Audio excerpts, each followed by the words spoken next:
Today we're going to talk about measuring angles. An angle is formed by two rays with the same endpoint.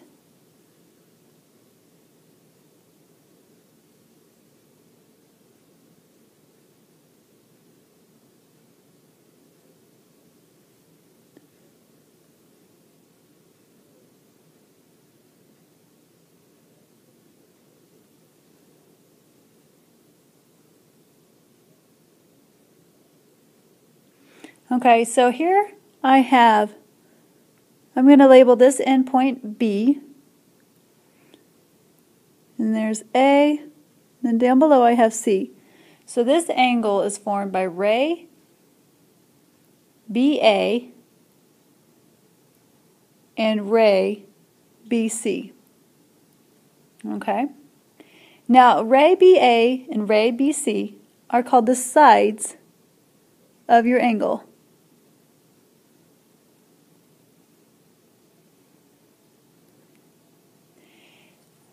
B is called the vertex. And the vertex is always going to be the end point of both of your rays. It must also be your middle point. Everything in between the two rays, this space is called the interior, which means everything not in between the two rays, this blue area, that is called the exterior.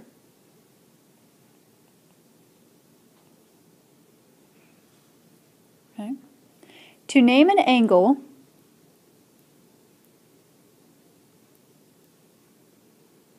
you can do it in three possible ways. If there's only one angle that is formed by those two rays, then I could simply say angle B. So you can name an angle just by its vertex. And we'll put by the vertex in parentheses.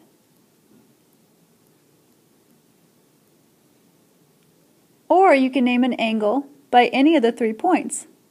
I could say angle ABC or angle CBA.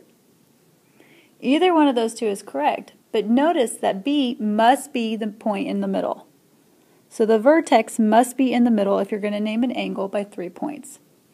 Because if I say angle ABC, in the diagram I'm referring to the angle formed by starting at A, going to B, then turning and going to C. And that is that angle. Okay, let's practice finding the measures of the angles. Number 1, we want to find the measure of angle AFB. Well, you first have to locate those 3 points. So here's A, and then I go from A to F, and then up to B. And that's my angle AFB. Well, I want to find the measure of that angle, and if we notice that one ray, specifically ray FA, is at 0, and one is at the 50, so to find the measure of the angle, you need to subtract the difference. And we always want to subtract a larger number minus a smaller number. So this is going to be 50 degrees minus 0, which it gives us 50 degrees. Now you need to make sure you put your little degree symbol up there too. Alright, let's do number 2. Find the measure of angle DFE. So let's locate the angle first, DF to E. Now you can either use the inside numbers on the protractor, or here's the inside number, sorry, or the outside numbers. Does not matter. If I go through 0, I always use those numbers. So here's a 0, which means I want to use the 40. So 40 minus 0. And we get 40 degrees. Okay, number 3. Let's find the measure of angle C to F to A. Well, we already know that ray FA, again, passes through 0. Now ray FC looks like it's at about 75 degrees.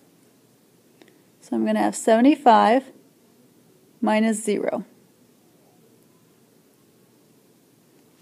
Okay? Number 4. Sorry, I have to switch pen colors. We want to find the measure of angle BFD. So there's B to F to D. And B is at where point B is at, it looks like it passes through 50 degrees. And ray FD passes through 140. I want the outside numbers here. They both have to be in the same spot. So I'm going to do 140 minus 50. And I get 90 degrees. Let's say we use the numbers closer to the inside of the protractor. We should still get the same answer. This is 130 minus 40. I still get 90 degrees. So it doesn't matter which set of numbers you use, as long as you're using the same for both measures. All right, now let's do the measure of angle CFD. So here's C, F, and D. And just to clarify again, I want the outsides measures. So it looks like 140 degrees minus 75. And we get 65 degrees. So if you have questions with measuring angles, make sure you ask me. Next, we're going to work on classifying the angle according to its measure. And one type of angle is the acute angle. So here's an example of what an acute angle looks like. And X is going to represent the degree of that angle. If an angle is acute, then the measures must be between 0 but not equal to 0, and then less than 90 degrees. So if you have a 75-degree angle, it's acute. If it's 39 degrees, it's acute. The next type of angle is a right angle. And that is basically represents any corner. The corner of your paper, the corner of a room, most of those are 90 degrees.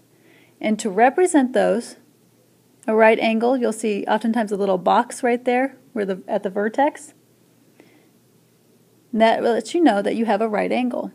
And right angles can only measure one thing, 90 degrees. Another type of angle is an obtuse angle.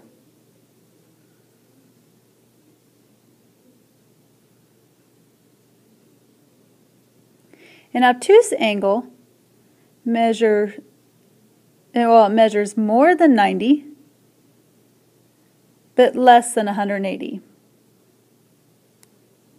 And then finally, what happens if that angle equals 180 degrees?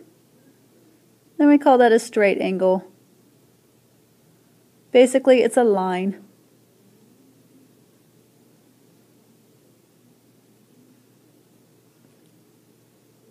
Measure of a straight angle is 180 degrees exactly. Okay, before we talked about congruent segments. Segments that were congruent, they had the same length.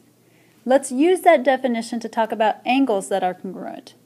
So if angles are congruent, then it means those angles have the same measure.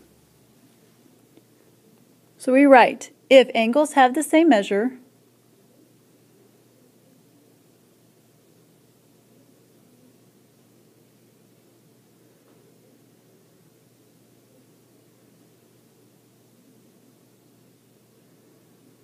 then the angles are congruent.